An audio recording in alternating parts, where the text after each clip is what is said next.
Alors, pourquoi certaines personnes prennent du poids lorsqu'elles traversent une période difficile, alors que d'autres en perdent?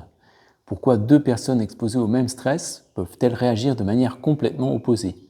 Et surtout, pourquoi est-ce que cela peut devenir extrêmement difficile à comprendre lorsque les symptômes commencent à s'accumuler? C'est précisément ce dont nous allons parler aujourd'hui. Je suis Julien Jancola, médecin, et sur cette chaîne, nous nous intéressons à ces situations où les symptômes s'entremêlent, où les réponses s'accumulent, mais où l'on finit par perdre le fil.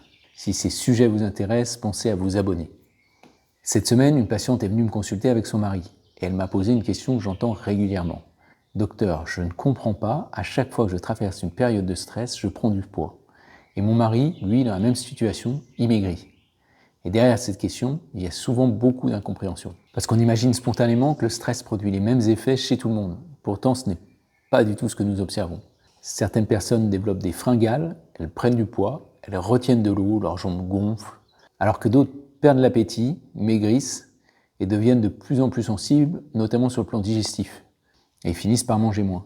Alors comment expliquer ces deux réactions aussi opposées, alors qu'ils sont soumis au même stress? La plupart des gens pensent que le problème est le stress, mais lorsqu'on regarde ces situations de plus près, c'est pas forcément le stress qui est le plus intéressant. Ce qui devient intéressant, c'est la manière dont l'organisme s'adapte à ce stress. Parce que le même événement peut produire des symptômes très différents selon la façon dont le corps réagit. Et c'est souvent là que commence la confusion. Pour bien comprendre ça, il faut revenir à la physiologie. Lorsqu'un stress apparaît, l'organisme active le système nerveux sympathique. Le corps va alors sécréter de l'adrénaline. C'est notre mode alerte. Le cœur accélère, la vigilance augmente, les muscles reçoivent davantage d'énergie. On pourrait dire que l'adrénaline agit un peu comme une pédale d'accélérateur. Mais le corps n'aime pas rester dans cet état en permanence. Il va donc produire davantage de cortisol. Le cortisol, lui, agit plutôt comme un régulateur.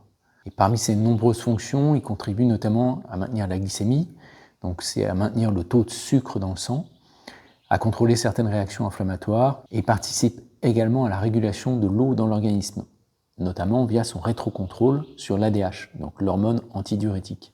Pendant un certain temps, cette adaptation fonctionne. L'organisme compense, il continue à avancer, il continue à s'adapter.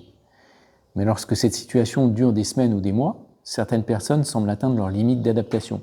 Le corps va alors faire face à une baisse transitoire de cortisol, un léger déficit. C'est à ce moment-là que les symptômes commencent à apparaître. Donc chez cette patiente, plusieurs mécanismes semblent intervenir. Lorsque le cortisol devient insuffisant pour maintenir correctement la glycémie, donc le taux de sucre dans le sang, certaines personnes deviennent plus sensibles aux épisodes d'hypoglycémie. Le cerveau cherche alors à restaurer rapidement son énergie, et cette patiente va donc avoir des envies de sucre, faire face à des fringales, et son alimentation va changer progressivement. Elle va se tourner vers le sucre.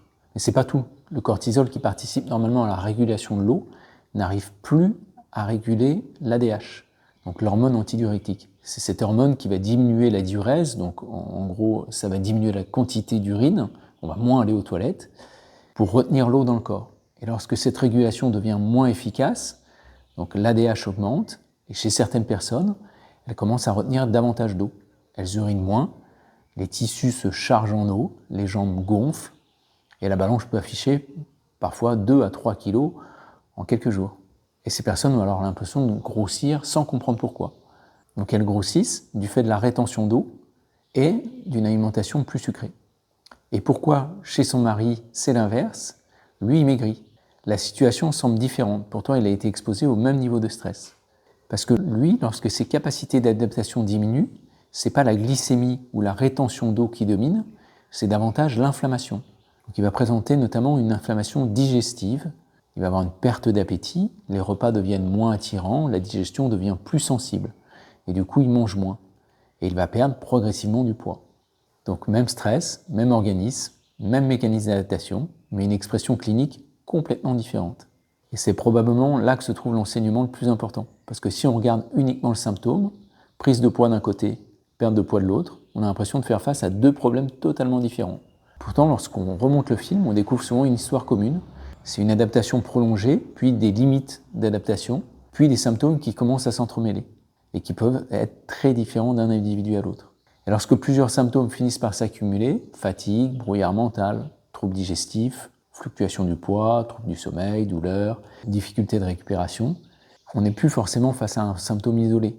On est souvent face à ce qu'on appelle un trouble fonctionnel complexe. C'est une situation devenue difficile à comprendre. Les symptômes sont devenus difficiles à relier entre eux et la situation est devenue difficile à piloter. Et c'est précisément là que le regard change, parce que le problème, c'est pas toujours l'absence d'une solution.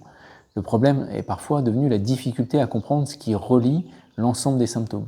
Et dans ce type de situation, il ne s'agit plus simplement de chercher une réponse supplémentaire. Il faut comprendre les mécanismes, identifier les priorités et construire une stratégie, et lui laisser le temps d'agir.